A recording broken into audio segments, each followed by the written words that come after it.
Hello, everyone, and welcome to a brand new episode of Need to Nerd. I am your host, Spencer, and I am joined by my psychic co-host who predicted the Kids Next Door mashup with Lord of the Rings, West Singleton. How's it going, West?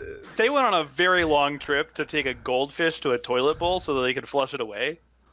Hey, Wild man. episode. Dude, you know what's funny about Codename Kids Next Door? And our guest, Tom, who we'll introduce in a second, maybe he has some input on this, but that show had some of the best voice acting for an American cartoon that I had seen in a long time. Obviously, American Jake Long and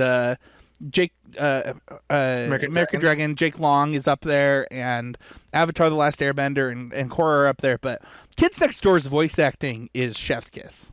So. Yeah, I remember when they did the whole Cartoon Network, like, you pick the show, which is going to come out. So, like, Kids Next Door obviously aggregated to the top. So, chef's kiss. So, welcome, Tom. This is one of our very rare guest episodes. And I want to welcome Tom really quick. And I, if that's okay for a second, just want to plug the crap out of what Tom does. Please.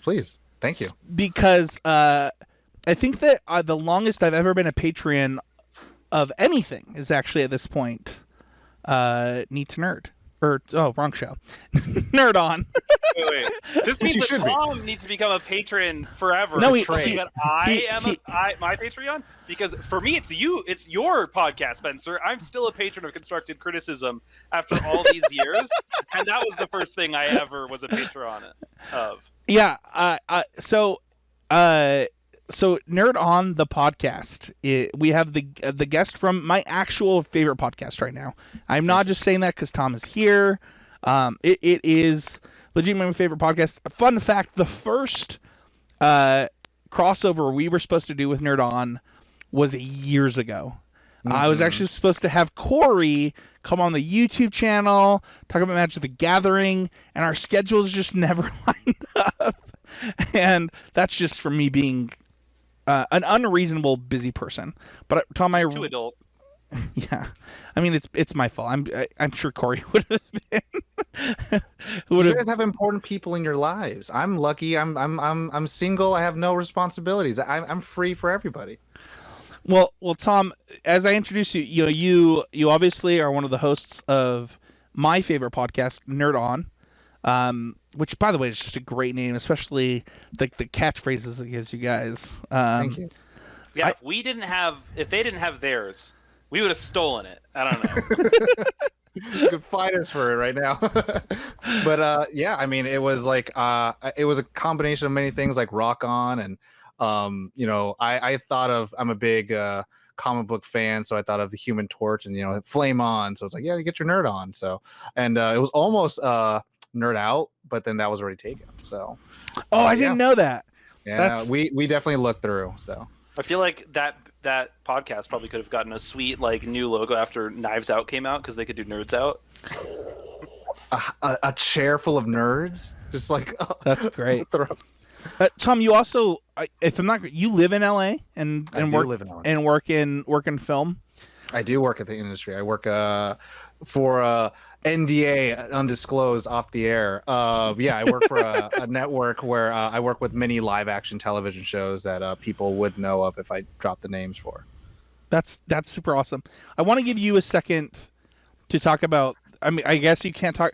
I actually didn't know that when I wrote the show notes, for what it's worth. So we won't make you talk about your work in film and TV. I could talk about some things. Sure. I'll try to fill in some stuff. I studied filmmaking in Sacramento, where great people such as Ryan Coogler from your favorite Black Panther film, Marvel Cinematic Universe, and the Creed films. But then, I moved down to Los Angeles, and I made my bread and bones by working at my pay the bills job, but also independently writing and directing my own short films, and worked with Corey, my co-host, who needs to be on the show. I'm going to already plug it in right now. He needs to be on the show, talk about some magic with you, Spencer. And we'll make it happen. Yeah, please. I would love to listen to it. I've become a fan of Need to Nerd, and I love learning about things I don't know about. But yeah, work with him to make PAs part of Storyboard, which is our online channel where we just do create. It was pretty much a way for us to just not go insane because we were all working at the pay the bills job and wanted to find some creative people to like bump shoulders with and just have fun. And we've worked together to like send films off to film festivals. We've bumped elbows and shook hands with cool people. And with everything going on currently right now with Nerd On our podcast, it's a fun time. But it's Has season two, is it season 2 that's about to drop? You guys said you guys were working on it. Season 2 is completely written, and we just want to make sure we're being responsible. Some fun fact that I can drop for people who are interested in it: the industry, let's say like a network television show or television network that produces live action television. For one television show, let's say it's kind of like I don't know, Wizards at Waverly Place, something like that, where it's a soundstage. That show in itself would cost about $45,000 a week to keep it compliant with the CDC guidelines.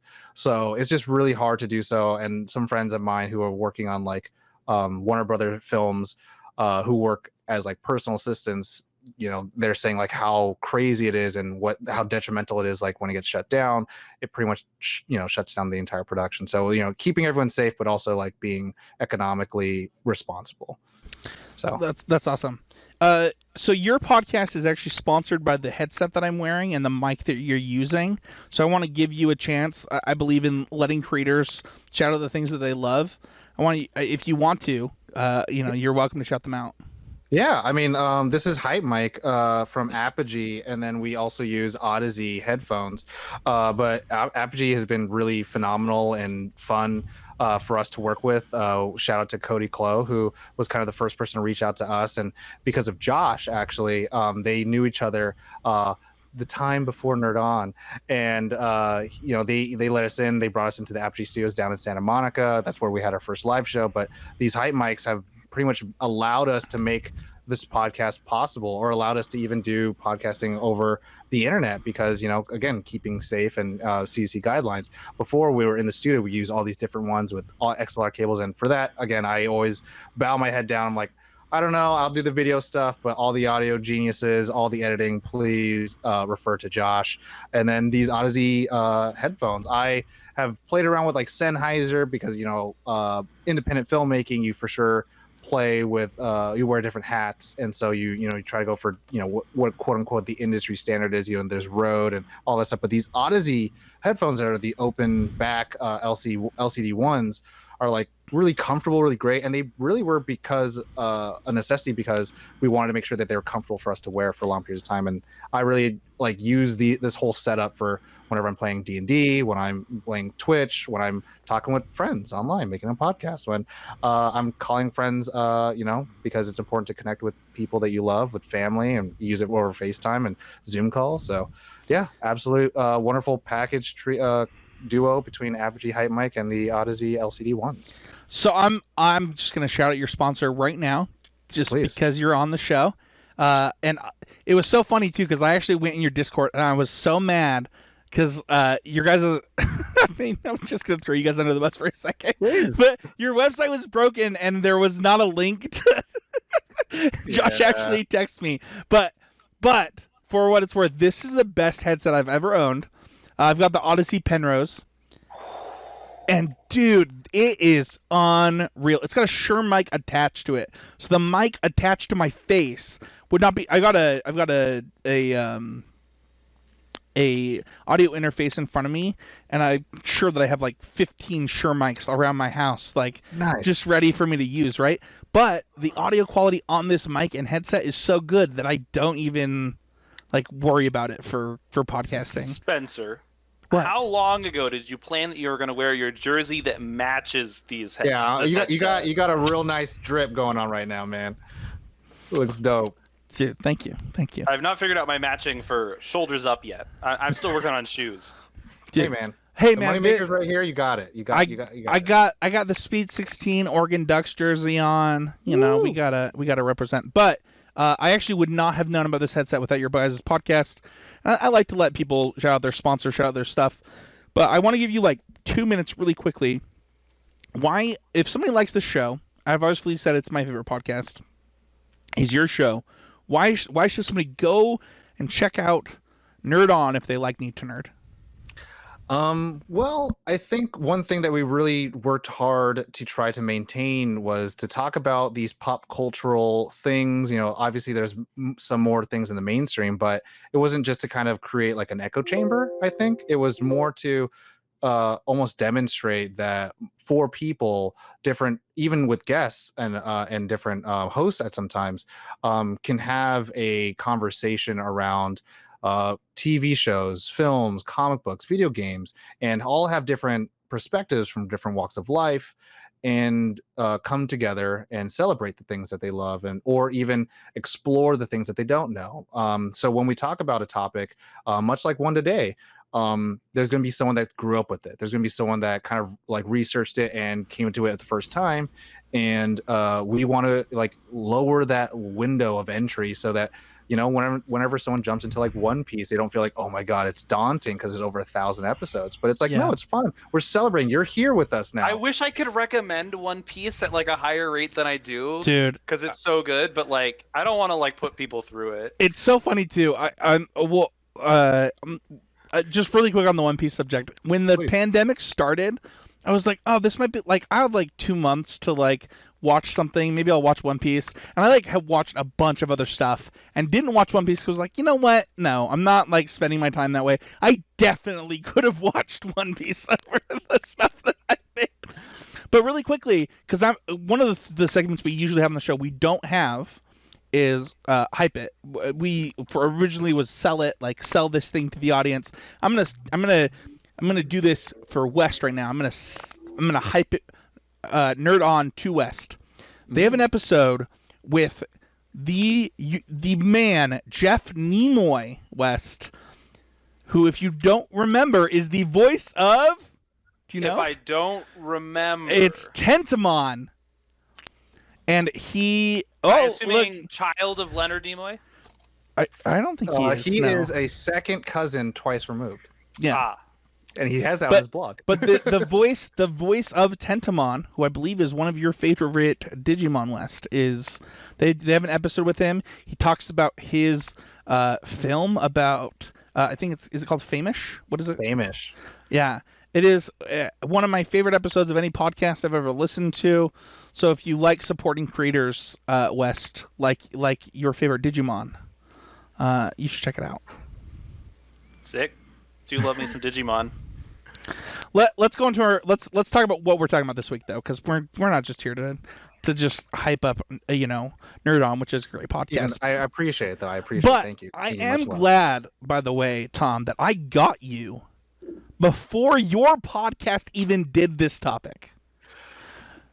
Yes, you know what? I'm going to say like this. I would love to have done this topic for sure, but also we want to make sure all of our hosts are kind of comfortable talking about it too. And when I got that message and I said, yes, I get to get my, need to nerd on, what I'm saying? I'm like, yes, I get to go. So we are going to talk about our need to nerd Dragon Ball. And the reason that I invited a guest on for this one, because usually this is just me and West talking about our need to nerd and our want to include others in the things that we care about in nerd culture. I think that inviting people that I know are passionate about a subject is something that I'll try to do as we do these type of episodes. And I hope, Wes, you feel the same way. Like, inviting people on that can share their nerddom is like the whole point, right? Oh, absolutely. If there are people who can like do the justice to Dragon Ball that I can do to Pokemon or to Digimon or like One Piece, like, let's have them, because I don't feel like I can bring Dragon Ball to that extent. So I'm stoked to have someone additionally here. And I don't know that I've ever heard somebody say how much they wanted to talk about Dragon Ball on a podcast as much as Tom has said he wants to talk about it. I mean, I would be remiss if I didn't say that Corey, my co-host, definitely always lobs the ball and be like, Dragon Ball one day. I'm like, hey, I'm here for it, but I want to make sure we're all good to do it. Tom, do you have this experience? You were saying earlier that you had a co-host who's like not as heavy into anime. Do you have the experience that like you always want to like reference like these like core like You should have watched Are this one when you you were about a child. are you about to make fun of me not watching Naruto? Because if you are, I'm almost done with season 1. Almost done with season 1, he says. Hey, I'm doing a live reaction on TikTok. You should check out our TikTok. It's so hard to make content for every episode of a show you watch. Yeah, I don't know why I decided to do this, but I did. But here we are. I learned my lesson after trying to do it for to be season fair, 4 of The Good to Place. be fair, Josh has dove in, right, to My Hero, Yeah. and he's diving in, and he's going in, just full to the deep end. So I'm like, hey man, I mean, and the kind of point is like, we're going to My Hero Academia. He's been loving that, but I was like, this is like filet mignon of like shonen, where like it stands on the shoulders of like, we had to get the Dragon Ball, we had to get the Yu Yu Hakusho. Here's the deal. I'll just say this on the show. If you guys want, I have not watched Kai. We'll get into this in the episode. I will buy Kai and share it with Josh to help you guys out, just so that you guys can get through it faster. I would say float that off him. Float that off. I mean, I'll be DM sharing some hot techniques for how to get through Dragon Ball faster later this episode. So okay, cool. I want to hear this. It's the same one every person who's into anime gives when you want to get through an anime fast. Well, before we get Read into the manga, before we get into the topic, don't forget to check out our Discord. Really quickly, it's just some housekeeping. I might be shutting down our Patreon for a month because I don't want somebody to join it while we're going to take a break. I am moving. My wife just got put on I might cry. My wife just got put on bed rest, and so I have asked West if it's okay if we just kind of shut down the podcast after this week until I'm done moving and I can get back into things. But that doesn't mean that you can't join the Discord, talk to other people about this. Also, you guys should join the Nerd On Discord. I am an active member in there. It is super fun. There is always something going on in there. But shout out to our winner of our fantasy basketball. I mean, it's really our bracket tournament. Once again, please DM me to get your $100 cash prize. Woo! For that. And shout out to the Baylor Bears for winning that. Let's go into our nerd fact of the day. As Wes says every week, you only get one of these each week, even though there's 7 days in the week. And I don't know if did you guys know this before you saw it in the show notes? I just read it now. I mean, I figured after I was like, oh yeah, that makes sense. Yeah. So for our nerd fact of the day, I often try to relate it to the show topic, but Gohan has actually killed more people than Goku. Goku has actually only killed 2 people. Whereas Gohan, including the movies, has killed 15. Oh, yeah. Oh, yeah, in the movies. But here's the thing. Here's the thing about this nerd fact. Goku is not about killing people. He wants to convert them to his side. Whether it's Tien Shinhan, Yamcha, whoever, Piccolo, Vegeta, and every cool Frieza, member of the team was at one point absolutely the end all be all enemy at one point in time or another. I think even Bulma had her antagonistic arc. I think that's a good message to the kids. I'm saying. Oh, it's a classic one. Gohan don't care. Gohan's a stone cold killer, apparently. Sometimes you got to go to high school and kill a dude dead in the street while you're there. Oh man. So our main topic is our Need to Nerd Dragon Ball. So our Need to Nerd series is just that. It's us talking about our love for a topic and how it contributed to our nerddom. It's not this review of this thing. It's not, we have our review shows, we have our, kind of our fun shows, right, that are off that beaten path. But this show is about us talking about why we love something and how it contributed to who we are as people, who we are as nerds, and things like that. And I want to start with our first DB memory. And this is all of Dragon Ball, by the way. This is manga, video games, Dragon Ball Z, Dragon Ball GT, Dragon Ball Super. I don't know. I will be talking to Dragon Ball AF a little bit in this. So, be prepared for that. But Tom, I want to let you go first. I wanted you to give us your first Dragon Ball memory. Thank you. Well, I remember Toonami was a thing and Cartoon Network was a thing. And I grew up in San Jose, so the kids who grew up around me were mostly Asian descent, and so anime was always in our our conversations. It was the Pokemon and Digimon, but with Dragon Ball Z in particular, I remember just hearing people talk about, oh, Piccolo, Goku, and Vegeta. I was like, what are these things? Like, is that a new Pokemon? What's going on? And it's a new Yoshi, actually.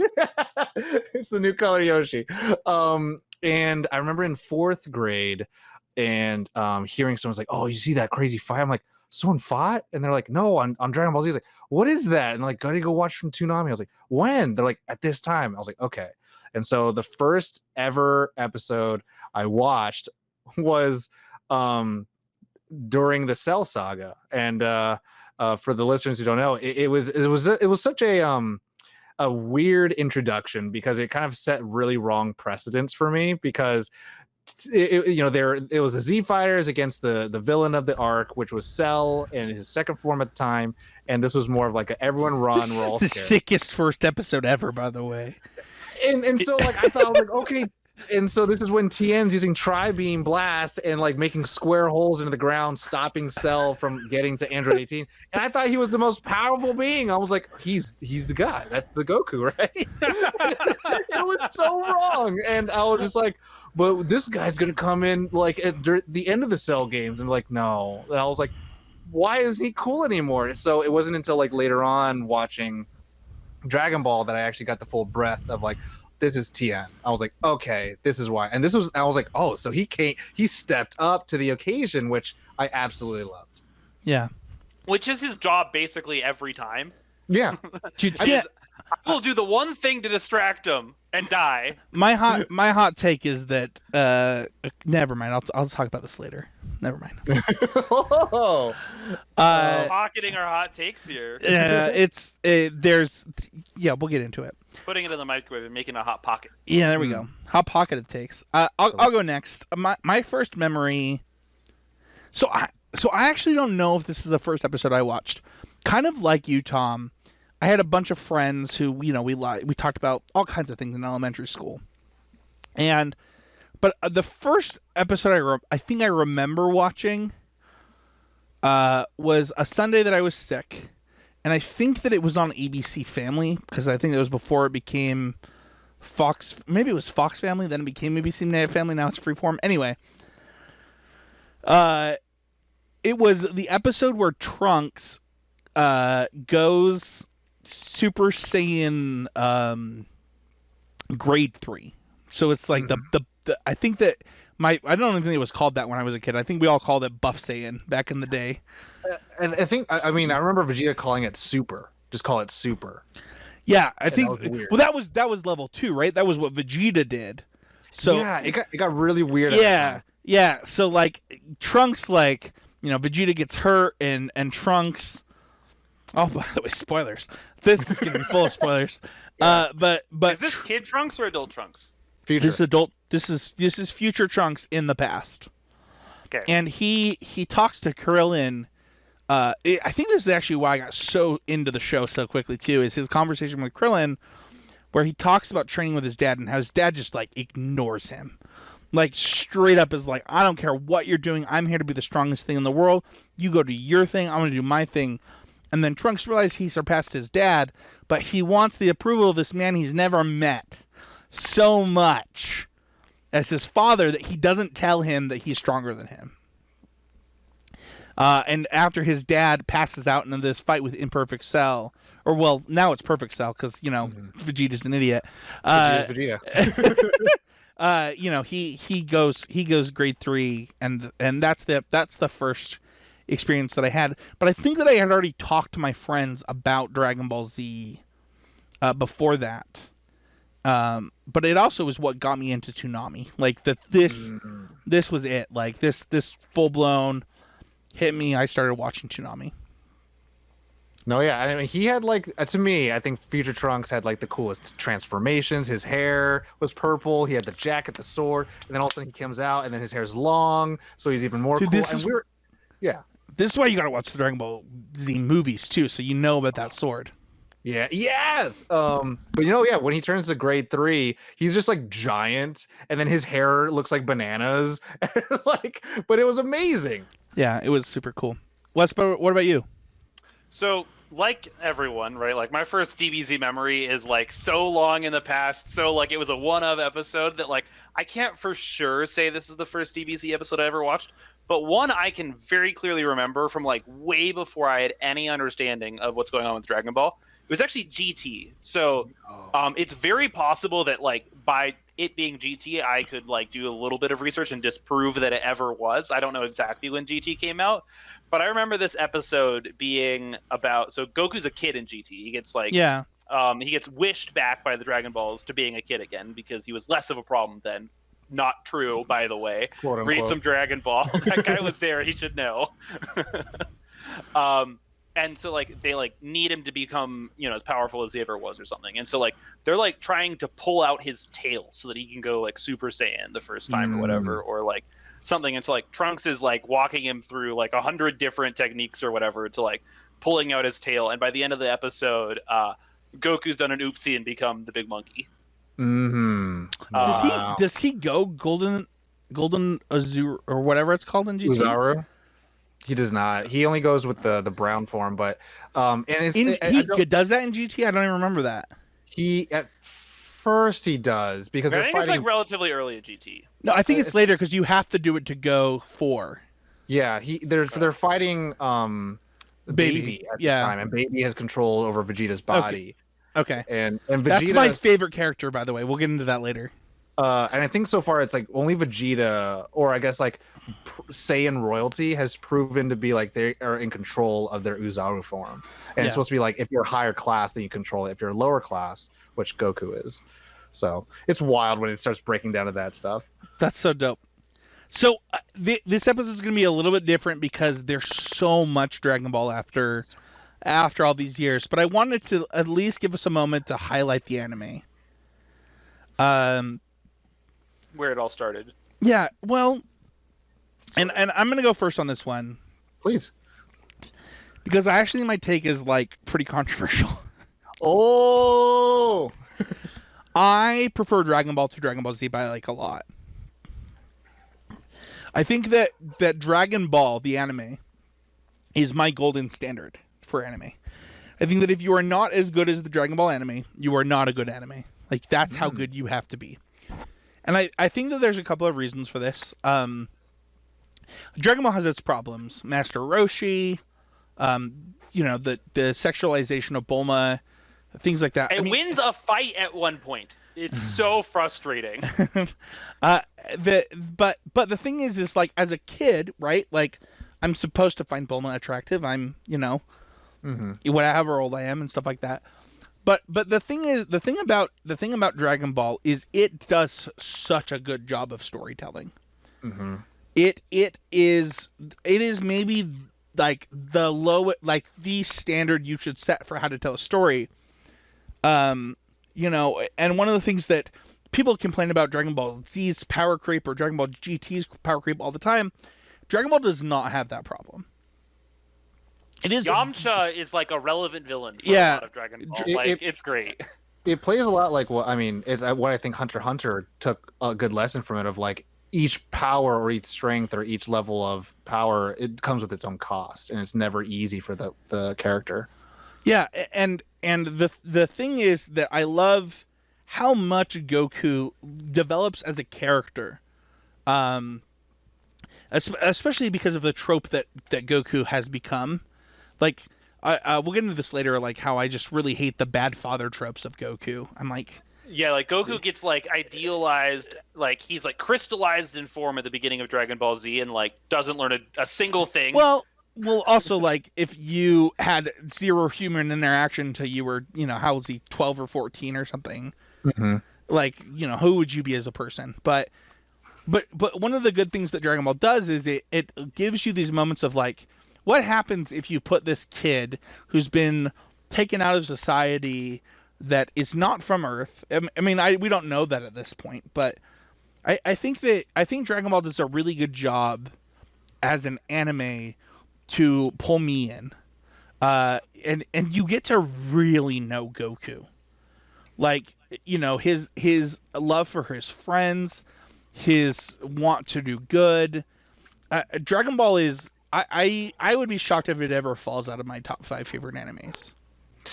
Yeah, I mean, I think it definitely takes a lot from Journey to the West. Absolutely. I was going to get into that too. Yeah, go ahead and talk about it. But like it, to your point, I think it's almost like a master class of for children when they first watch the show of like, here is a quote unquote dumb kid, and then here's the journey to, or the invitation to adventure, and then here are the friends you meet along the way, and here are the bad guys you're going to run into, and then here's the mystery and magic of the world, but also in order to do the right thing, sometimes you have to become stronger as a person or a character, but sometimes you can't do it alone, so you have your friends. Where like Dragon Ball Z, Akira Toriyama was just like, I see you fighting anime. I'm gonna just make mine so powerful. And for me, Dragon Ball Z to me is my favorite out of all of them. Yeah. I think with Dragon Ball Super, it tries to take the best of both worlds, and it kind of plays more Dragon Ball than Dragon Ball Z, which there is more goofiness in Super than there ever was. So funny. I actually prefer Dragon Ball Super to Dragon Ball Z too. And I think it's for the reason you just said, because Dragon Ball Z is there's not that much story. It's like, who's the strongest one now, and then we're gonna beat them up. Where like Super and Dragon Ball, like you said, they're good story. They get to build the universe. They build the world out. Well, I think that we kind of talked about this like a couple of minutes ago, but you start with Oolong, right? Oolong joins the adventure. Then you go to Yamcha. Yamcha joins the adventure, right? And there's never a moment where Goku is not trying to learn. He's not trying to get better, and also Goku inherently sees the good in people, even when even when Bulma's like, no, Oolong's a pig, like literally, you should not trust him. And Goku, that reminds me of what his shtick is. Yeah. And the thing is that Goku sees through Master Roshi's problem. He sees through Oolong's problems. I think that Yamcha doesn't become who Yamcha becomes without Goku, and I really like that about it. I mean, one of the best. I mean, first of all, also tournament arcs. Let's go World Martial Arts tournaments. They're obviously Dragon Ball Z does such a bad job with its 2 tournament arcs. They're so bad. Whereas Dragon Ball, so lopsided out of the gate. They're so bad. Whereas Dragon Balls are just. But the thing is about the tournament arcs in Dragon Ball 2 are that they're so good for character development. Mm-hmm. Whether it's Krillin, whether it's Yamcha, whether it's Tien, whether it's Chaozu, whether they are a random opponent. Yeah. Oh yeah. I mean, Werewolf Man, dude. Like the whole thing is just. So for me, it's so funny because I was obsessed with. I actually remember this book that I got from the library. It was from I think it was from the Salt Lake Library, and it had every single character in all of Dragon Ball to that point after GT was finished, and it told you all the episodes they were in, what their power level was, what their what their backstory, including the movie characters, and I fell in love with so many different characters from I would just obsess about this book for so long. And I think that for me, Dragon Ball just spoke to me as like a hero's journey. Mm-hmm. And so, I mean, it is the hero's journey. It is so good. Very well. in that respect. And, I remember finding out about, I actually don't know if Journey to the West is actual Chinese mythology, so I feel bad saying it is. But it's most common in there. I would feel pretty confident to say like, yeah, it originates from China, but it's definitely recognized everywhere, and a lot of people take from it. Yeah, but I remember the first time reading about that specifically, mm-hmm. and then watching Dragon Ball through that lens, and I don't know. For me, like if I were to talk about the anime, that's the thing that I would want to talk about is just how good Dragon Ball was for me. Wes? Sure. So it's interesting because I think that for me, like I started interacting with Dragon Ball in this like super piecemeal context where Tom didn't have cable growing up. So like for me, I only got to watch good television when I was at a friend's house, and that's what we were doing. But in middle school, good television, quote unquote. Yeah. I mean, I'll have to say, 4Kids was peak television I could access at home as a kid. So like, I love it. yeah. Bad One Piece translations were my jam. But for Dragon Ball, I got to watch like really like scattered bits of DBZ, but like not even like week to week, because it was the end of Toonami at the time. It was like 11 p.m. when it Adult showed. Swim. It was almost to Adult Swim, yeah, or I guess it was the very beginning of it or something. So like when it actually came on, like it was not a good bet that I was still conscious at that point in time. Like I was like, like I may have just passed out, right? Like after One Piece and Naruto were out of the way every week, I was like, I don't care that much if I make it. Like, wow. Although there was eventually a point where we did the writing on people's faces once you fell asleep thing. So like then it got dangerous. So that kept me up later. But then later, once I was a freshman in high school, I really quickly found this group of friends who like were all way more versed in anime than me. And this is absolutely one of the ones they put me up to, but they were like, I picked up One Piece and all of Naruto at roughly the same time as this. So like, they're like, for this one, just read. Oh man. We'll get into at times, because in Dragon Ball, right? Like especially Dragon Ball Z, right? I think that like one of the like really low-hanging fruit criticisms of Dragon Ball Z is screen time wasted in yelling. Which is what it is, right? Like everyone's made its joke. I'm not going to make a joke about it. I'm just going to say it's way better for it to be one page in a manga than it is for it to be screen time in an anime. Yeah. Hey, the fun fact of the day was almost how long the Frieza Goku fight is, for what it's worth. 10 episodes? It's the longest anime fight, I think, still. Like, I think it's still the longest anime fight. Whoa. I mean, to that point, like and so I was a dumb kid. I feel like I didn't know what was out there, right? Again, I think my introduction into anime was very Western. It was very Western indicative. Yeah, me too. Whenever the dubs came out, it was a matter of access. And so it was the 4Kids TV, it was the Fox Kids. And, I don't blame myself or hate myself for like loving the dubs or X, Y, and Z, but like Dragon Ball Z it ignited something, because it was like people were watching it, my friends were watching it. If I didn't understand what was happening, like, and then all of a sudden like my world revolved around it, where I would see images and I would see Super Saiyan 4 stuff before I even saw what Perfect Cell was. Can we actually talk about this for a second? Because this was actually my experience too. I'm Spoilers curious. for DBZ were like the first time it ever mattered. Well, so here's the thing. Here's the thing. So Toonami would have runs of stuff, right? And they would do it by arcs. Mm-hmm. So what happened is, when I got really into Dragon Ball Z, I actually watched the Buu arc. Whoa. And then before when Vegeta kills Fat Buu, then they cut it. And they went all the way back to the very beginning of Z. Yeah. So I knew that you were going to have the same experience. I remember so then they finished all the way through the Frieza arc, and then they cut it, and then finished the Buu arc.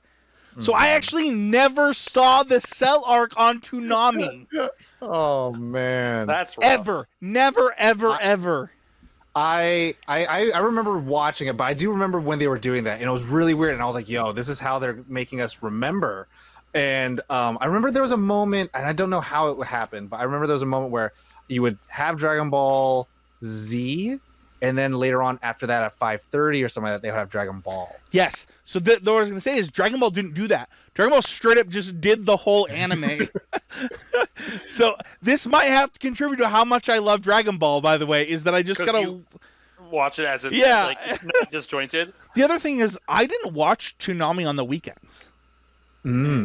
So well, I mean, go ahead.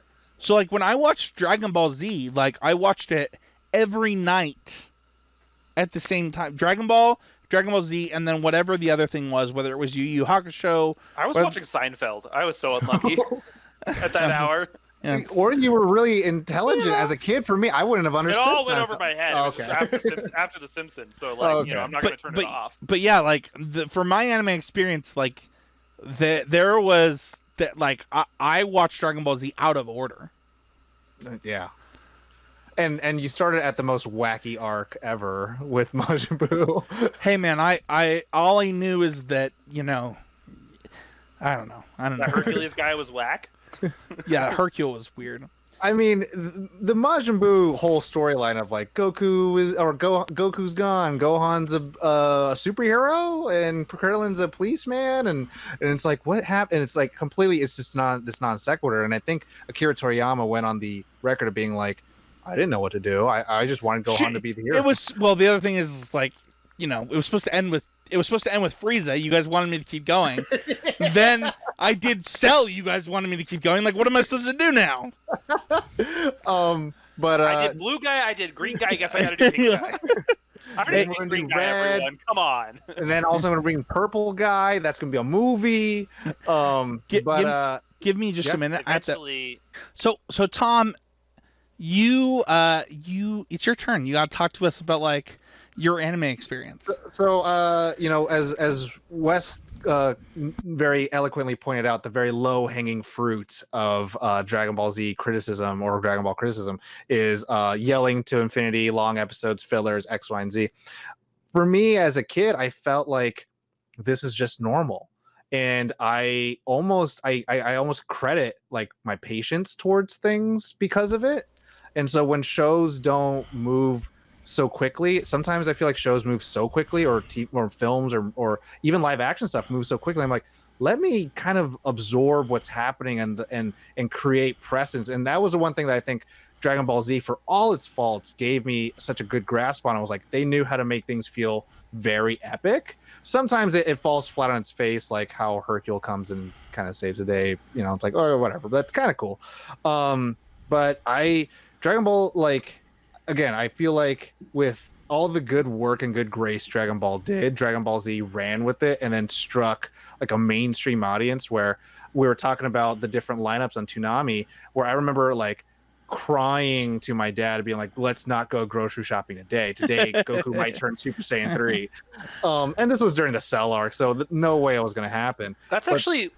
I want to say like that one of the wild things about Dragon Ball Z in the anime is that like fights were settings, right? Like most anime, like they're like, okay, for this season we're going to be in this place, and like there's a setting, and that's this place.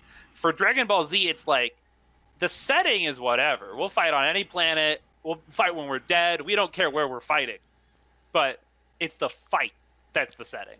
Yeah. To also add to what Tom said, though.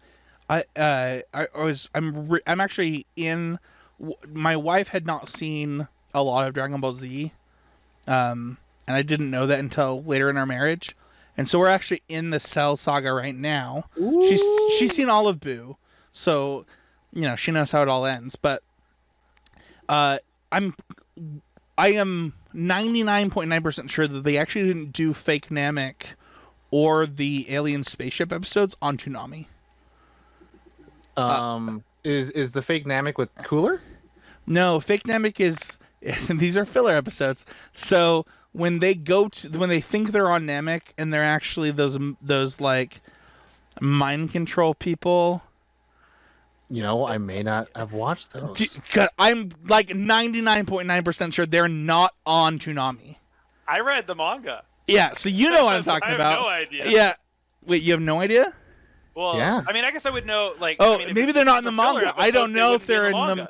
But that's the literal definition of filler. Yeah, I didn't read the manga, but these were not on Toonami, basically. Whoa. But basically, like they get attacked by like a pirate spaceship on their way to Namek, and then they land on Fake Namek, and they have to like. There's these two guys that pretend to be Namekians that are not Namekians that try and steal their spaceship. It's like a long freaking arc, by the way. But what? They were not on Toonami. But if you watch it on Funimation, you get the whole thing. Wow. Today I learned. I did not know as much as I thought I knew. And I think it's because, I have a Toonami background, but like I've even bought the DVDs and the old orange boxes. Yeah, yeah. I love the feature that they have of like you could do marathon mode, so it never does like the credits, but they always do the next time on Dragon Ball, and that was like such an epic feeling of like last time on like yes, it's ready to go. Yeah. It's actually incredible how much Dragon Ball has in it that like every anime like since then has like borrowed at least a little bit of like Pokemon does like was like we'll do what they're doing, right? Yeah. Like we get like the last time, the next time, the moment our character dives into action, the first thing they do is run headfirst into the vehicle of the female character that's going to follow them around for all time. The not terrible, to me it's quite cute, but quote unquote terrible titles of the episodes. Frieza dies. Like I wonder what happens. Yeah, that actually bugged me as a kid for what it's worth. But you actually mentioned on our show notes here, and I don't want to skimp you, Tom, that you have your love for GT. Mm-hmm. Yeah. I mean, to that point, like, obviously when I first came in and started watching Dragon Ball Z, like I thought this was everything.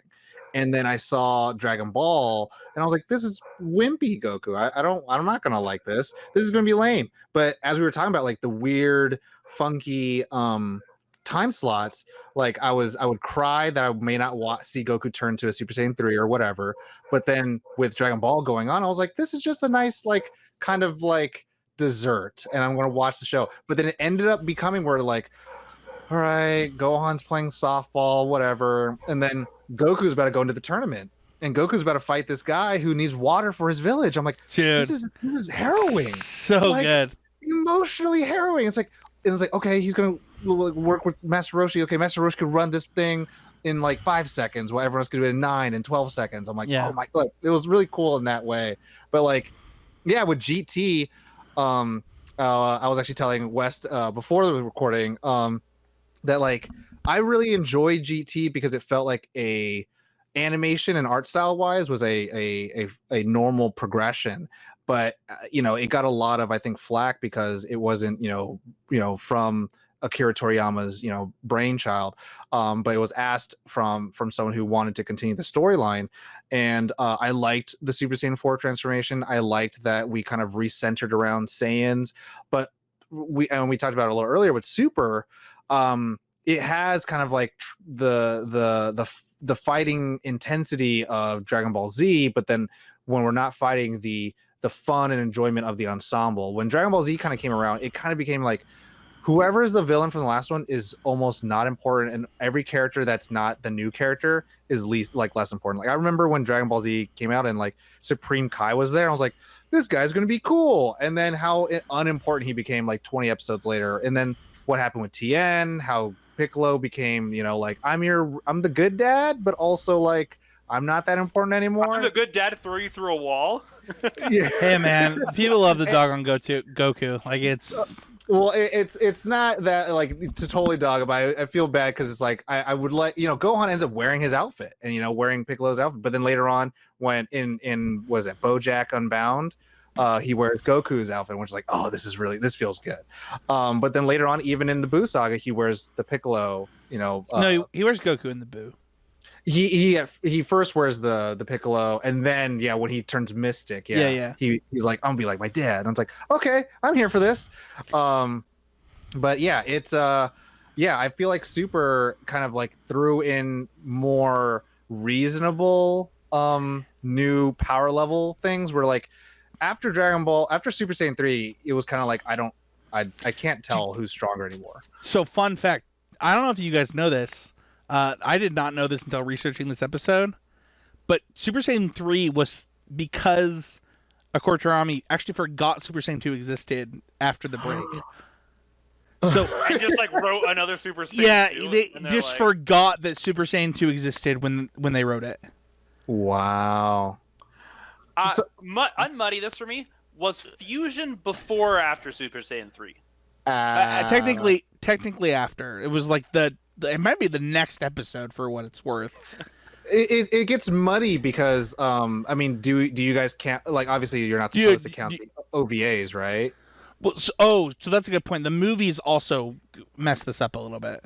Yeah, because Goku's still in Afterlife, and they fight Janemba, and then they do the But regular fusion. no, that's after Vegeta's dead though.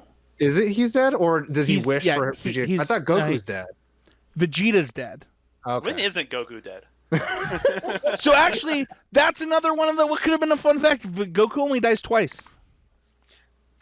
So Gohan's died less and killed more than Goku has. Yeah. Let's move on from the anime though. Yeah. But really quick, actually, before we do that, I want to say that I love that you love GT. I loved GT as a young child. Yeah. I tried to rewatch it during the pandemic and could not. I was like, this is. I would have to be watching. Too rich. So I think there's a couple problems.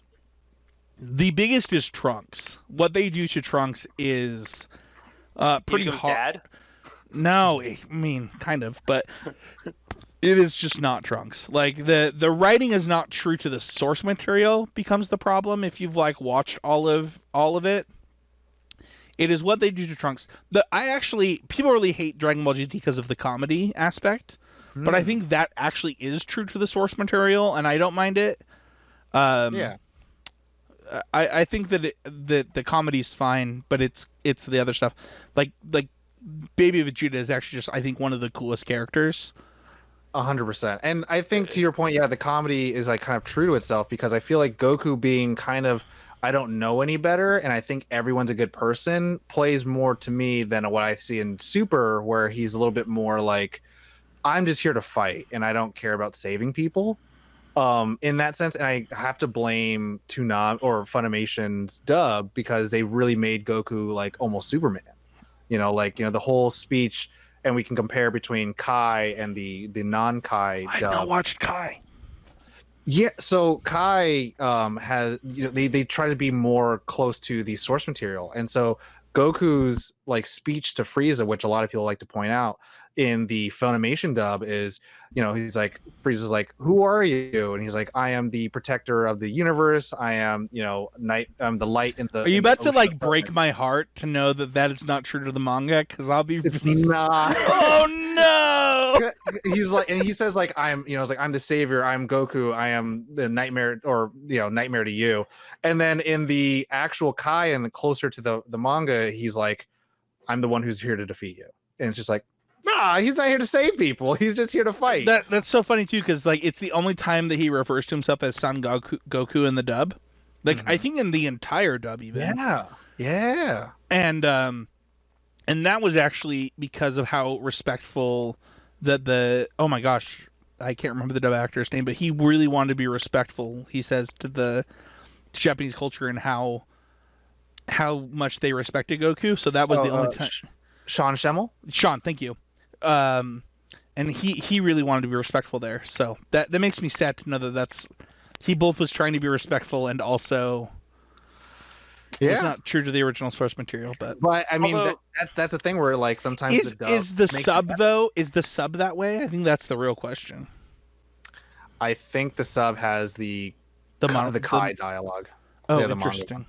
Now I have to watch the sub. The other weird thing is like. I mean, it also like makes sense in a lot of ways that like, I mean, there's this ego to Dragon Ball Z and what comes after, right? Like these characters are so much about just like, I'm strong. I know who I'm stronger than, and I'm going to find out if I'm stronger than you. Sure. I mean, like think of like how arrogant Gotenks is. Oh, yeah. That is actually my favorite character in all of Dragon Ball lore. Whoa! He's so cocky. He's so I got this. I'm not gonna ever lose. I'm the kid. Here's the thing about Fusion. Oh man, the problem is that we could talk about this for so long. Yeah. The reason Gotenks, first of all, non-Super Saiyan Gotenks hair is the coolest hair in all of Dragon Ball. Purple. Yeah. Oh, it's so sick. Second of all, it is the most kid Trunks and the most kid Goten that you could possibly have been, and I love it. It's the same kids that snuck their way into the adult ring. It's so great. It's so great. Like the super kamikaze, like just this BS attacks. The giant donut. It's so good. It's so good. Volleyball. Yeah, go ahead. Sorry. No, go ahead. I was like to West Point, like that was something that really attracted me as growing up as a teenager later on after being a kid of what Dragon Ball Z represented for me because what really struck home for me was progression through adversity, and I think that's what most shonen anime do for young boys and even for us adults of learning how to grow and change, seeing our weaknesses in the mirror every day, and then sometimes it's negative where like Vegeta looks at Goku like I have to be better than him, and Goku's like I just want to test people's fight, and then those characters develop, and now Vegeta just wants to fight for himself, which is a change in character, which is lovely, and it shows development. But yes, Yeah. Go ahead. Sven. No, I was just gonna say that I think that it's so funny because I talked about how Dragon Ball is my favorite of the animes, and now we're in the anime portion. The most of the talking that we've done is about Z. Yeah. I think that for that is because The Z black is. hole. Well, no, I think it's the pop culture part of the show, right? Like, I think there are lots of people who have never watched Dragon Ball that have watched Dragon Ball Z.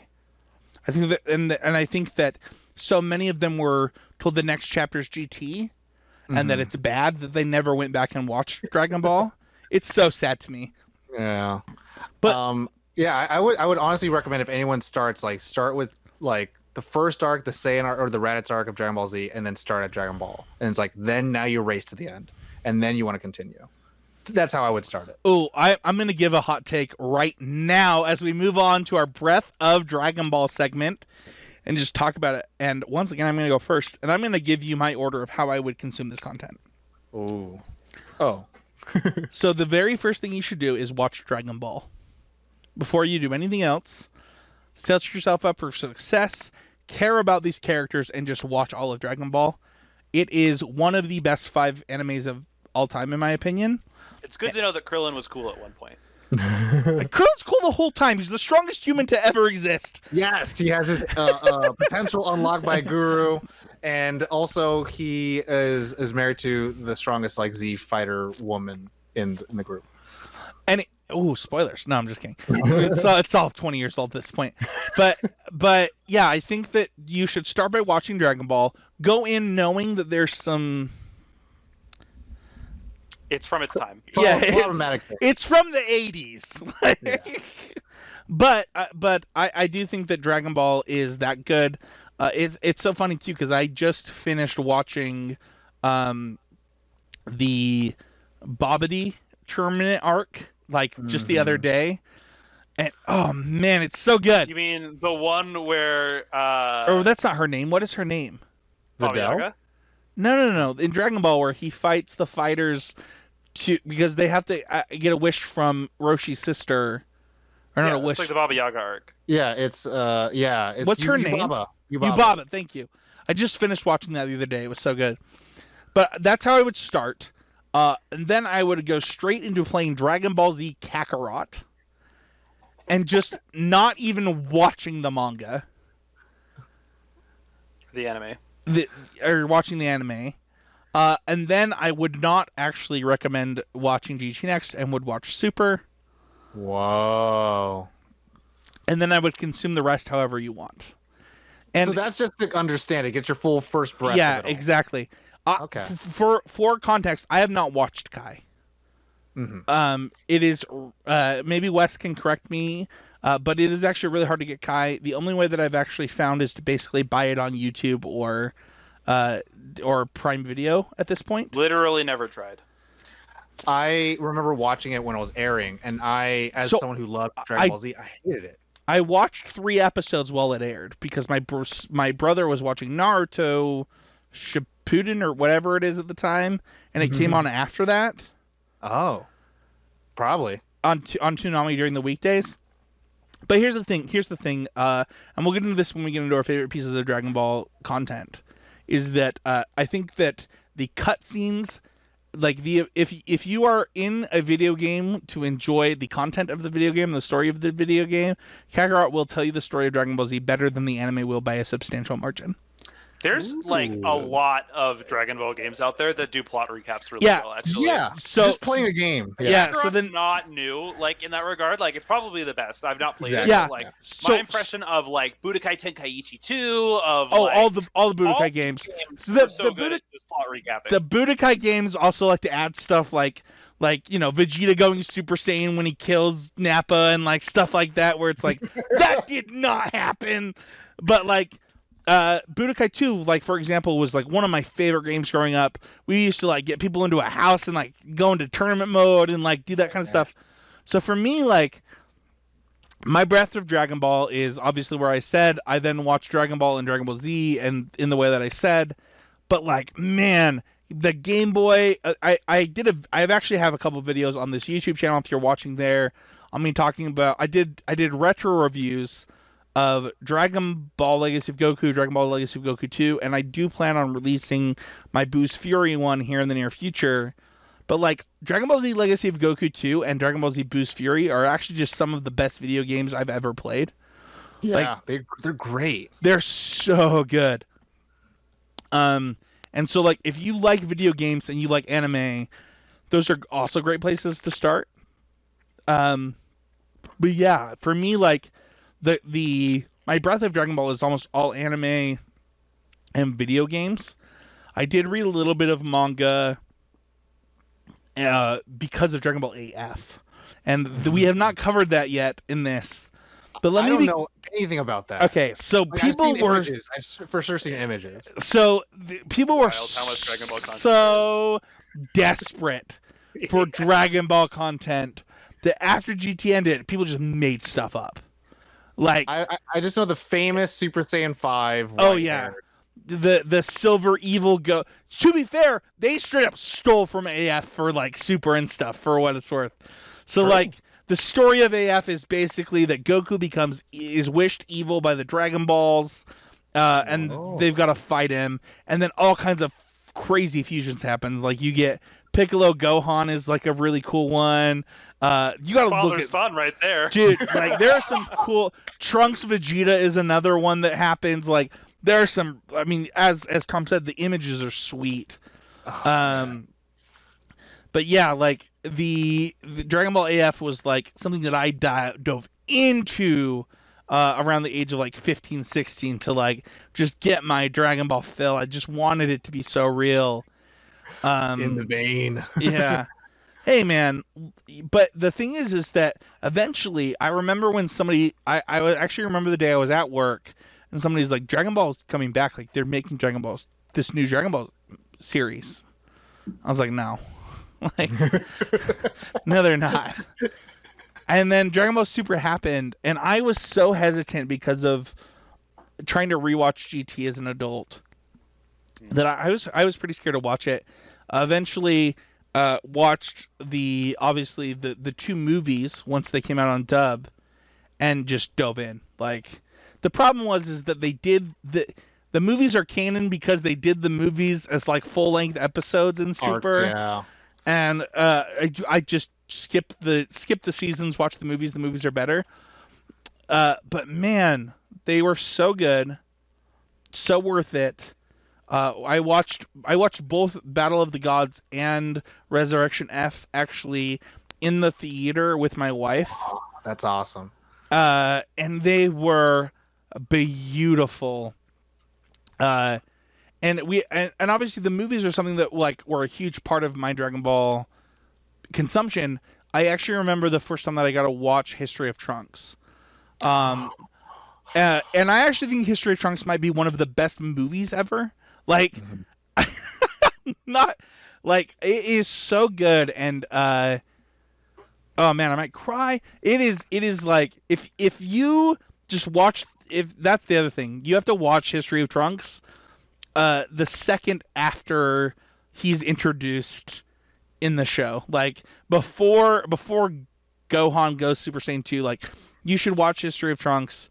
It explains his character, it explains these multiple timelines. Like it is deep, and it makes you love Gohan, it makes you love Vegeta, Bulma. Like it is just one of the best movies. The great thing it does is it starts you off with very hopeless, and so like every single bit of progress each character makes is like that glimmer of hope that you want, and then it just gets taken away from Trunks. Where like most of the other shows is like here's normal life and everything's going on, like World's Strongest and all that stuff. But yeah, History Trunks is like I talking about like a whole breadth of Dragon Ball. I remember a big part of my life was AMVs, was on YouTube, dude, anime music videos. And just so much Linkin Park. Yeah, we both said it at the same time. So good.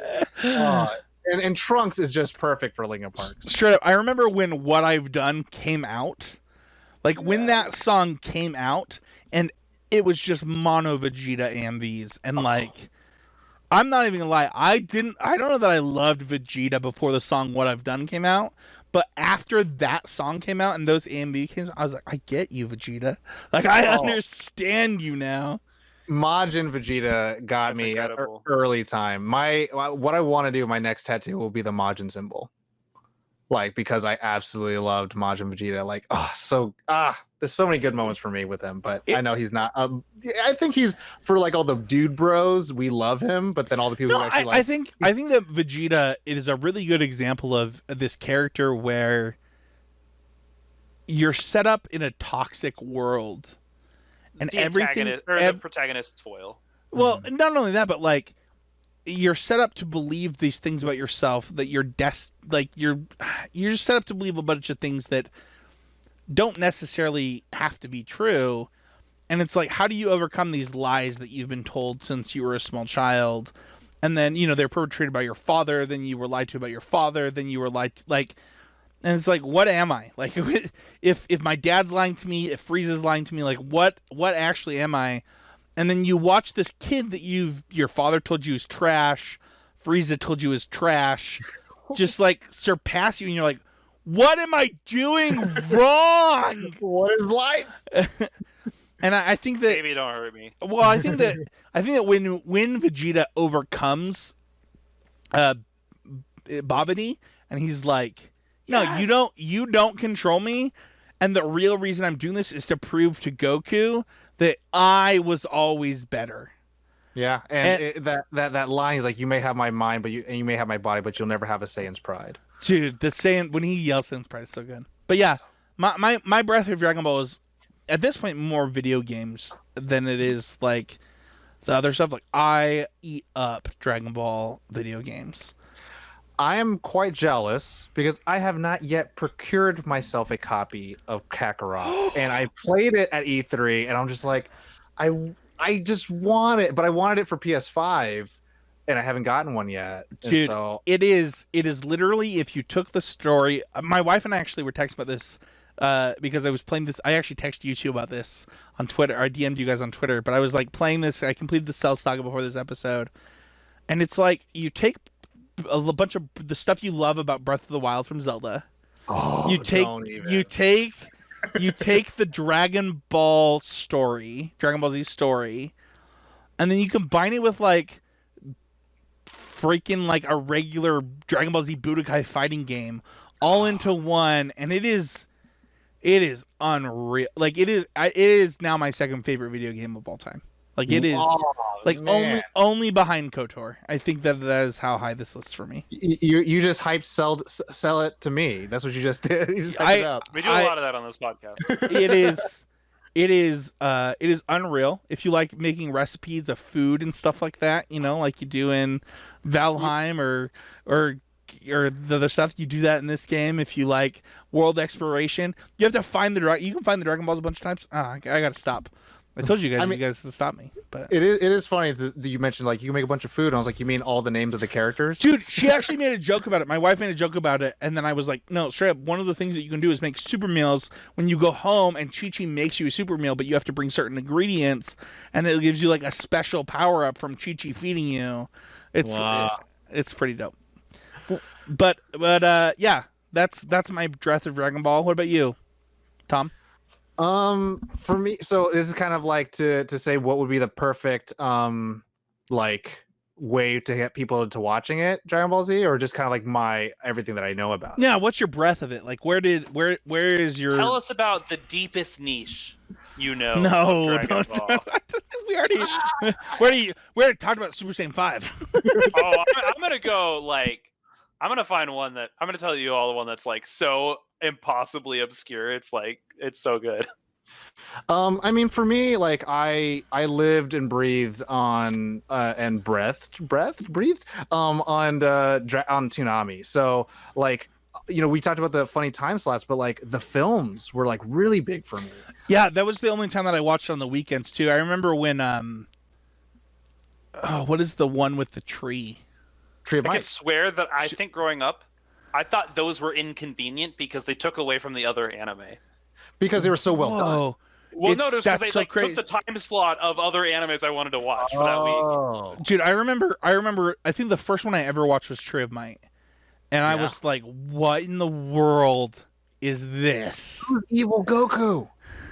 What Yeah. does Turles mean? But yeah. And then like I like to me until Super Broly, I think World's Strongest was my favorite film of the Dragon Ball films. And that's just with Dr.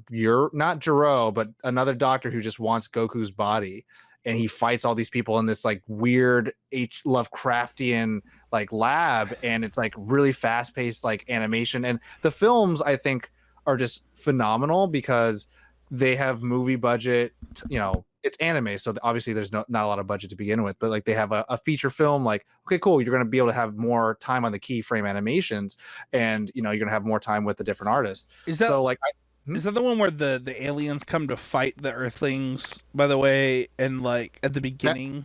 I think that's BoJack, no? Oh, is that BoJack? Okay. When they're doing a tournament, and Yeah. One thing I love about that film, though, I love when Trunks turns Super Saiyan, his jacket obliterates. Yeah, I actually, now that you're saying that adds that up. This is like there's no Super Saiyan yet. This is like still in like early Dragon Ball. Like the Saiyan saga barely took off. Goku's quote unquote still alive, and that's the funny thing with the films that you have to like kind of slice where did this happen in the show, because the first Broly film in Dragon Ball Z happens when Trunks has long hair, but then it's right before the Cell saga. So it's like, what? Did you guys just like take a trip? They messed up. Yeah.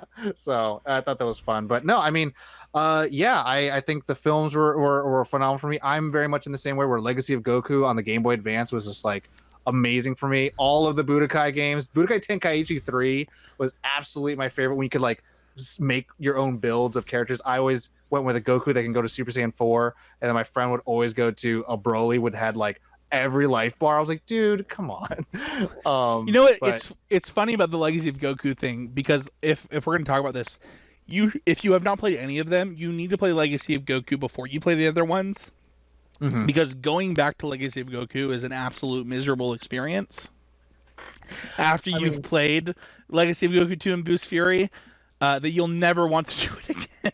Unless you use the cheat code and you have unlimited Kai. Ooh, there you go. Energy. There you go. And then you're like, okay, I get to enjoy it. But like to your point, like the fun thing, I guess, for someone who loved the show is that you get to play as Goku and then go through the arcs and be like, oh yeah, this is Snake Way. Oh yeah, this is like I'm on Namek right now. Okay, I have to fight these guys. And I loved the sprite art on Legacy of Goku because it was like very Golden Sun like at the time, so it was like very cute looking, but also felt very like punchy and animated. But no, yeah, I mean, I never got into the manga, and I never got into AF, but I did because during Super there was like a little bit of a hiatus between seasons. But I don't know if you guys watched Dragon Ball Heroes. I have not. I want to though. I really like it's all to promote a game, which obviously is like a soulless consumerist thing. But like, I really some of my favorite Pokemon shows have been to promote a game. Yeah, but I mean, and so like you could. Is that what Origins is for? Because that show 100%. is the best Pokemon show by such a substantial margin. It's XY hype, 100%. Exactly, for Mega Evolution. But like, so I mean, each episode's like 6 minutes long. But like in the second episode, you get Goku having to fight against a Super Saiyan 4 Goku, and you're like, and then like they go Super Saiyan Blue versus Super Saiyan 4, and you're like, who's stronger? And then like you get Vegito versus Gogeta, you're like, oh my god, this is everything I wanted. That's so great. Yeah, that's me. Wes? So I'm gonna. There are many things that I've experienced that you've all covered excellently here. I'm gonna cover two things that I think are very niche. One is just a shout out to me and my friends, which is that I have a group of friends that we like to like get in a basement together and play like World of Warcraft 3 LAN custom games together every now and again when we can. And like there was this ancient Warcraft 3 fan made game called DBZ Tribute. I played this. And it is nonsensical if you do not know what is going on. But like you are like trying to like level up and like scale in Dragon Ball while like these world events are just happening at certain times and it just follows the show. But like if you die, you go. There's a Ling If Wars. you're like a good guy, you die and you go to like Snake Way and you like fight like things endlessly to gain experience. If you're a bad guy, you die, you go to hell and you have to like fight things and it's really hard there, but you gain levels really quickly. Like it's wild. There's a Zergling Wars version of this for Brood War and for regular StarCraft as well. Oh my goodness! But it's false. Is like this wild fan game in the Warcraft 3 and I guess other Blizzard game customs, which always had a good custom games engine. So that's one of the things that like I've experienced like as a Dragon Ball thing, and this is so like, great, super specific. And then the other one is that there's the Dragon Ball Super trading card game. That's actually just a really good trading card game. It is very complicated. Believe me, like you're holding your hand of cards, and every card is 3 modes. So if you've played Magic the Gathering, you will instantly be overwhelmed, which is a lot to say because Magic the Gathering is super overwhelming. But every card in the game is like can affect a fight, can like be played on its own, or can be like played as a resource. There's a lot going on. Every card, if you've played Magic the Gathering, which I think most of our listeners have, really quick to help you, West. Every card is a land, a creature, and an instant. Trick. Or combat trick is actually more accurate than instant. Yeah. Wow. And wasn't it that Magic was now like has been, whatever research or survey was like it's the most complicated game now, but if even Magic players might get tripped up a little bit, like can I imagine. The number of like options in any given hand is probably larger than a Magic set of options, but I think that the total scope of what this game can achieve is smaller than Magic in terms of complexity. Like That's it's true. just that like the default settings of cards is complicated. Yeah. Wow. Or like is like you have to think because there's so many iterations. Did either of you guys have the original TCG game where you like had the power level scouter and like I only played it a little bit and had the video game? No, I have a scouter from Hot Topic. It was so hard to get cards from the TCGs I wanted to play that like trying a new TCG was way out of the question back then. Sure. I actually, when you had this highlighted on the show notes, West, I thought you were going to talk about the OG, but Dragon Ball Super is actually a really fun and complicated game for the TCG. Never played. Sounds interesting though. I always love a good TCG, and if it's got Dragon Ball I actually think that if you just like, I mean, West actually worked in the card store when this game was starting to come out. I did have to sort this game. Like, yeah, I was not happy about that because a bunch of there's a bunch of cards like named the same. Yeah, like, but I actually do think this, if you just bought 2 starter decks, this would be a really fun game to just like play with your friends. Nice. Yeah. West, is there anything that you want to touch on that we obviously went before you, so if you want to touch on anything else in your Breath of Dragon Ball that we didn't touch on, I want you to give you that opportunity. I think that for me, Dragon Ball is like such a game where like I had friends who were way more into it, and like I was just kind of brought along for the ride with them on a lot of these things. And that's awesome. Like, I've got my things that I go so deep for I lose other people when I'm talking about. Like I've just loved that for me the whole time. Like Dragon Ball has been something that like I get to just feed off of the enjoyment other people have for it. That's always been really nice. That's awesome. Let's go on to our favorite piece of Dragon Ball content. You gotta hype up one thing, Tom. What are you doing? If I'm gonna hype up one thing of Dragon Ball Z content, I mean, I think it's Vegeta in the Android arc. Tell me, does a machine like you ever experience fear? Dude, that line is so good. And then him... You gotta play Kakarot, because like seeing that in 3D and like after you've experienced this are really hard. Anyway, keep going. I think that's exactly it. Where it's like, okay, cool, we just beat Frieza. Goku's like the strongest. Oh, he's coming back. Okay, cool. And then there's Trunks, and then these Andrews are gonna come. We're all gonna train, and then like Goku's like beating, but he can't. He's not strong enough. Like, oh my god, these are people stronger than Frieza. And then Vegeta comes and saves the day. But then it's Vegeta. He's bad guy, but he's on Earth and he's on our side, kind of. And it just starts his progression of like, he's still a bad-ish guy, but he's at least on our side. And if you're gonna have someone like them, then you might as well have them on your side. Like, I absolutely loved that. And then my second piece I put on the notes is the later Majin Buu arc, because again, it's right when Vegeta, becomes Majin, and then he sacrifices himself. And... Dude, when he's hugging Trunks and like Piccolo knows what's happening, I thought Majin Buu, like, to be fair, this is like one of those moments where I was really mad at the fact that it was like next time on Dragon Ball Z. Yeah, because they show you that Buu comes back, and like it really took away from like this moment of like who Vegeta had become. I rewatched that scene getting ready for this, and it was like, what happened? Our Saiyan prince has disappeared in the light. I was like, but what happened? And then the next shot, you see him, he's stoned. I was like, oh. But like later on, that just kind of explodes into like Goku being like, yeah, I was holding my punches back. I could have turned this. And then Fusion comes in, and then like we talk about the Boos and like how the different kind of Boos. And Kid Buu is my favorite villain. He's not a really well developed villain, but I love him because I think he's true to himself. Yeah, I love him because he's just ridiculously evil. There's no reasoning with him.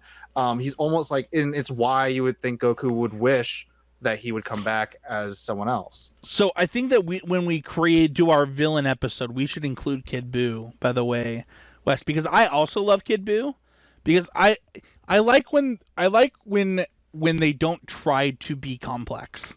Like when it is just about... I'm pure id. I'm exactly what I want in this moment, and you will give the reason that we hate whatever Tilmok, whatever the name of that cheese is. Tillamook? You mean Tonrock? Yeah. He just sucks so bad. But whereas Kid Buu is like, no, he's not here for a good time or a long time. He's here for the time he's here. He's here for eating ice cream. He's... Not even, I mean, I don't even know that Kid Buu's there for that, but no, I think that's great. I also think that, I have to ask you a question because you mentioned Vegeta twice because I love Vegeta. I don't know that you mentioned how the bros are like Vegeta fans, but like, whatever, who cares what they think? I want to know what your reaction was to Vegeta not getting the kill in Resurrection F. Because it bugged me. Like I'm not one of the bros, but it actually did bug me. I only say bros because a lot of people, I think there is a level of toxic masculinity that happens with any type of anime, right? And Vegeta, I think for the most part gets kind of shoehorned into like he's just rah rah rah. But the wonderful thing that I like about him is that he grows and like he tries to be there for his wife. He tries to be there for his kids. Like you see him not being that guy, the guy that he quote unquote hates during that Saiyan Pride speech, but then he fits in it so well. For to that point, what do I feel about not getting the kill in Resurrection F? There is a level of like I think anime tropiness that happens with that of like he's not the main character and Goku is. But also, like you said, with fusions, it's always usually like sometimes the worst traits. And what happened with Vegito, it's the worst trait of Vegeta overpowering. Of like, it's really, really cocky, but then it's also the worst trait of Goku being like, I just want to fight, and I'm not going to fight to save the world. I want to fight to see how strong you are. For fun, yeah. Yeah. So, I mean, I think the big thing that people were a little upset with at first was with that, and then also with the Goku Black arc where he doesn't get the kill, but like it leads to a interesting branching of the Super Saiyans, but also like Trunks becomes more of an important character, which I think they definitely took a weird turn with Trunks too in that sense, because I was like, this doesn't feel like that is a weird arc for what it's worth. Yeah. They're all too deep for me at this point by a lot. Wait, have you not watched Super? No. Oh. I think A it's revelation. so I do. Man, that makes dude. We're gonna do a YouTube reaction to Super. We're gonna watch it together after Ooh, your I would vaccine's done. watch. Like I'll hire an editor. We'll get it going on the YouTube channel. I love it. Anyway, West, talk to me about your favorite piece of Dragon Ball So content. I think like favorite is weird. The piece of Dragon Ball content that I come back to time and time again and pops into my head often is Team 4-Star. The comedy. I know. Fun fact, that guy abridged also has been version. on Nerd On the podcast. Yeah, Lanny Pator, Nick Landis. There was a phase during high school where I watched all of these different anime abridged series, and like the Yu-Gi-Oh one's really good. I think Team 4-Star is like a little bit better, but like moments that like show up in my head all the time is like Yoshi or is Piccolo or Yua Yoshi or the Krillin owned account. Are we there yet? Like these are all like moments that like live in my head forever, and they take like this like great content and like they do reduce it to like its simplest aspects, but also like that over 9,000 meme has literally like kept us going forever. Yeah. Did you know the original translation was actually 8,000? I did. That they messed it up in the dub, and it became so popular that they had to keep it going. There's literally a Jewish prayer that's called the 18 prayers, and there's 19 of them. Wow. Wow. So like they're not the first ones to do this. That's great. But yeah, like it. While it's not the most serious, it's not like the like best DBZ has to offer. It is one that I think like makes my heart warm when I think about it. And that part I find delightful. Okay. There you go, man. Dude, Hey Spencer, love what you love, man. did you hear about the Dragon Ball Z snack line that failed? No. It was called Vegetables, and they really shouldn't have led on the flavor Raditz. It just didn't work. Not a real fake joke. I was gonna say, But it's an excellent pun. no. It's an excellent pun I've had my entire life. They took Vegeta and his Also- brother. Also, can I just ask why do they use the name of real Japanese words to name the characters in the like Gohan means rice. Like what? Who decided? That's Chi-Chi wanting her boy to grow up big and strong. I just want to understand how this happened. I feel like the creators just love their characters, and it's like, okay, Pumpkin does that, and then Cutie Pie turns into a Super Saiyan, But I do love the naming conventions of like all the Frieza lines are all like the freezer and frigid and cooler, and I'm like, oh, that's interesting. Or like the Saiyans are all vegetables, and I love that Vegeta's long lost brother is Tarble, and I'm like, this is real life. They created this character, and this character has a wife. Like it's like wild. So, my favorite piece of Dragon Ball Z content at this point has become Dragon Ball Z Kakarot. Nice. And I'm gonna go off on it for just a minute. Please. Just a minute more. Yeah. My wife and I were texting the other night, and she had to leave the room because she has not seen the Cell Saga, and I was about to go Super Saiyan 2, and I was like, you actually have to leave. So what had just happened was that Android 16 died, and I was like, oh, you have to leave. And she's like, what? I was like, I will not press A until you leave this room. Like, it's not happening. And I think that there's a couple reasons. One, because as a person that's and maybe I'm biased because I've consumed so much of Dragon Ball Z.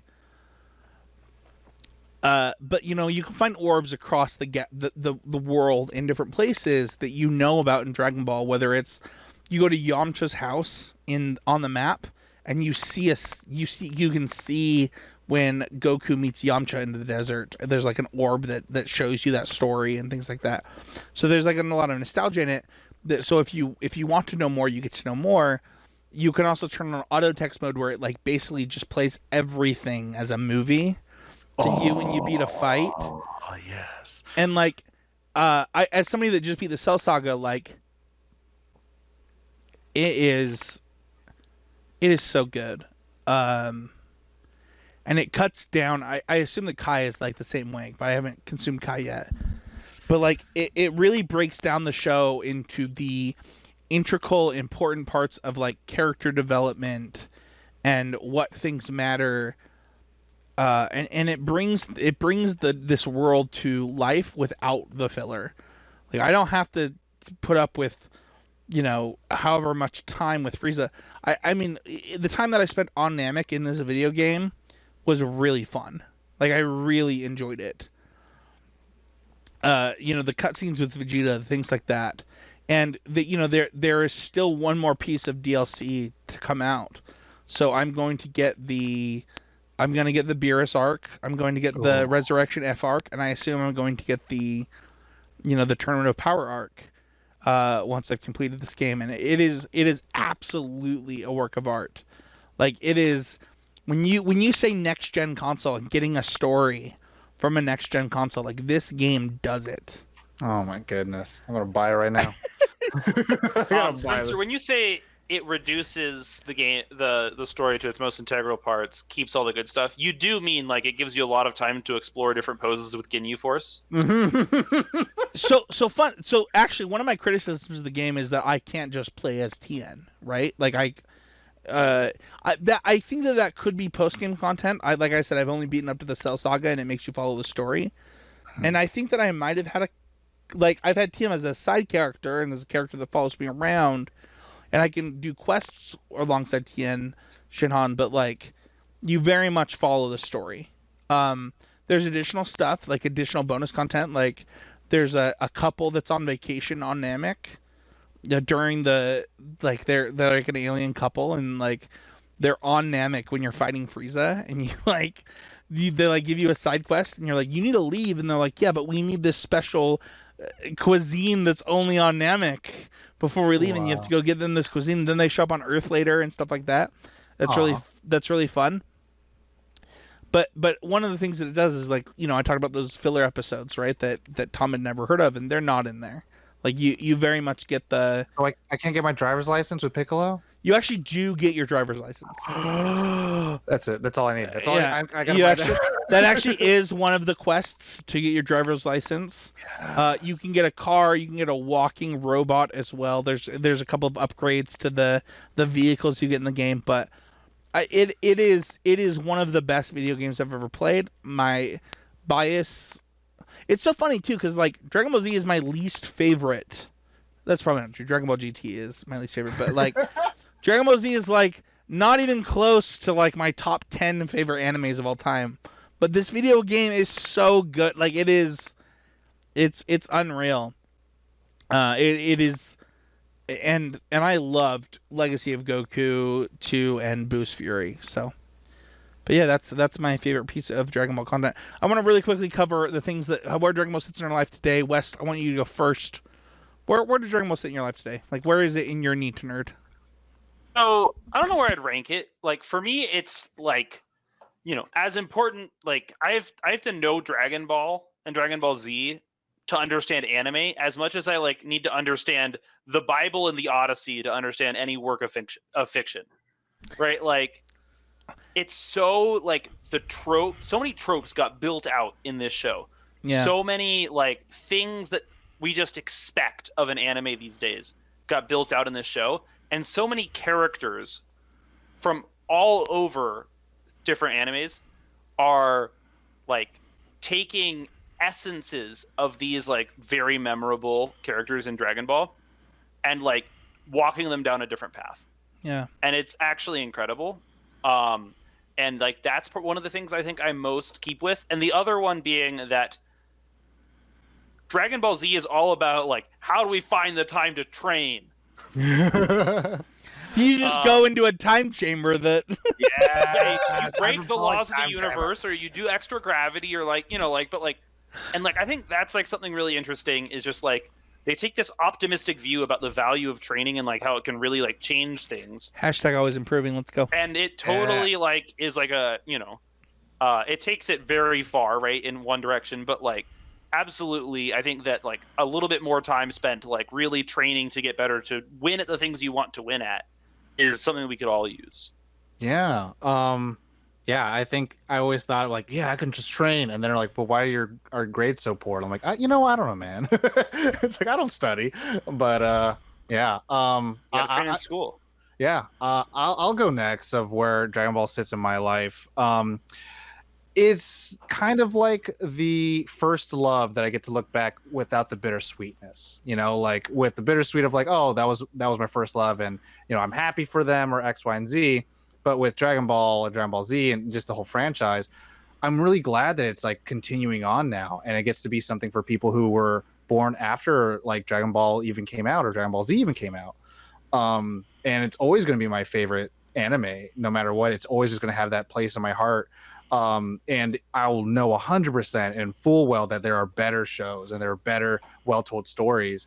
And even there are some things that are very lazy about what Dragon Ball does, and the power creep and all this stuff. Like, again, to West's point, you put it so well of like the tropes that all anime kind of create from this. Like for film buffs and film nerds, it's like it's the Citizen Kane to other films. It's the Godfather.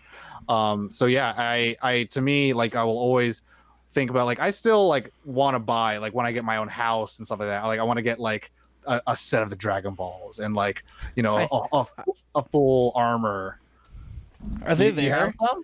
They're right here. Oh man, Should I pull them out while you're talking? yeah, please. Yeah, I would want to get like a full Saiyan armor. I would want to get like the dragon staff. I would want to get the Z sword.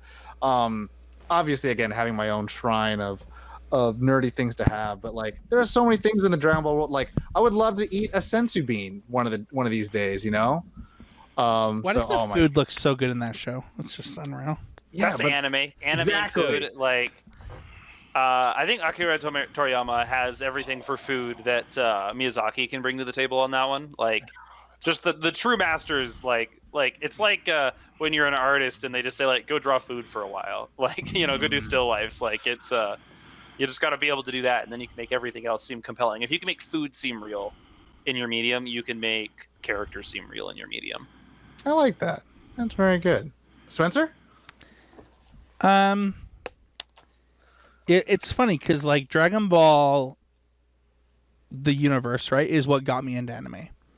I would say it and like Gundam are like the things that got me into anime. And I think that where Dragon Ball sits in my life now is like, so I was reading up on Dragon Ball Super Season 2 because it's definitely something that's going to happen. The pandemic really kind of screwed it over. Where like there's just hard to create that type of new content right now, and I assume that we'll get a Broly arc, and then we'll get whatever comes after that. I know that the spoilers. Here's just my opinion. I'm sure that what's going to happen is we're going to get the Broly arc, and then we'll get to the point where where Vegeta becomes the god of destruction eventually, and like that's where Dragon Ball will end. I cannot believe you haven't watched Super. It's so good. Wes. The Tournament of Power is like, it has no right to be as good as it is. Yeah. Because it should not be that good. But the entire thing is worth watching. And you don't think it's going to be that good. No, it just seems like it would be terrible. Like the whole premise is stupid, and like, it's like 15 transformation that happens in like 45 minutes, but whatever. Sometimes anime's just got to be like that. I mean, my wife has watched Super with me too, by the way, and she's like straight up like, hold on, that episode was supposed to be 60 seconds? What were you going to say, Wes? I was going to say, like, I mean, just like, no, just going back to like how much this show shapes everything, right? Like One Punch Man is a show that exists because Dragon Ball Z exists, right? Like everything about that show is informed by Dragon Ball. Well, and that's the other thing. Like my favorite anime of all time right now, I believe that this will change when My Hero's done. Is Yu Yu Hakusho. Like it is. Like it is by far my favorite anime of all time. I would not have watched that show if it weren't for this. And so for that, like, it will always be a staple in my life. I will always appreciate it.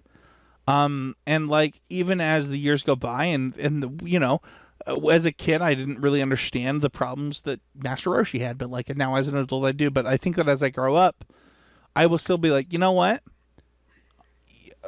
Just like I think West and what you, Tom, have said, like it was a product of its time, and it's something that we can be better about and appreciate. But that said, if I can be like an old man and I can just like put on a fake mustache and like a pair of glasses and like walk into a tournament and no one recognize me and kick everyone's butt at the same time, that sounds excellent. And be named Jackie Chun. Yeah. Thank you everybody so much for listening. You can find me at Spencer H. You can find West at East_monotone. You can like and subscribe to the podcast here on YouTube, on iTunes, wherever you can.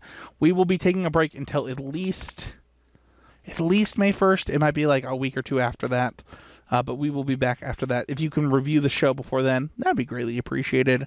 Tom, where can people find you? You could find me personally at anything on social media at Tall Dark Not Ugly, but please check out Nerd On the podcast at Nerd On TV on all social medias, on media, Instagram, Twitter, Facebook, all of it. Check out the Discord like Spencer so graciously mentioned at the beginning. It's an open community for everybody, and it's just wonderful to be part of that Podern family. Thank you so much, guys, for having me on. I love this. This is great. Again, need to nerd. Yeah. So, just really quick, Nerd On is the podcast you didn't need, but you do deserve. So check it out. Is that how you guys say it? What does that make us, Spencer? We're the podcast you don't need, and also nobody deserves this. No, we deserve it. It's amazing.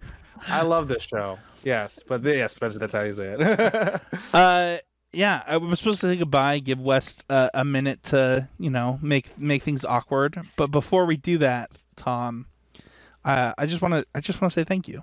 Like we have a goal right now to like try and keep our show to about 45 minutes. I think we're about 2 hours into this show. I'm so sorry. No, dude. It was so funny because like when I told my wife what we were talking about this week, she says, "Oh, so this is gonna be the longest podcast in history," and I was like. Maybe. Smart woman. And we didn't even just have 20 minutes of us just screaming as loud as we can. That's such a good one. But thank you so much for coming on. I really appreciate it. I'm glad you got to talk about something that you love so much, and we appreciate you coming on and joining us. Yeah, I'm gonna have to return the favor. You wait. You guys are gonna be on the show. I'm just gonna figure out what it is. But you Bring guys me are in for Digimon. Digimon? We haven't done a Digimon episode yet. I like it. But Tom, thank you. And you gotta give us the end of your show. Give us the spiel. No, you gotta do it. I can't do it. Okay. Well, everyone, thank you. Take care of each other. Hydrate. Take care of yourself. We love you, and you know the drill. As always, nerd on.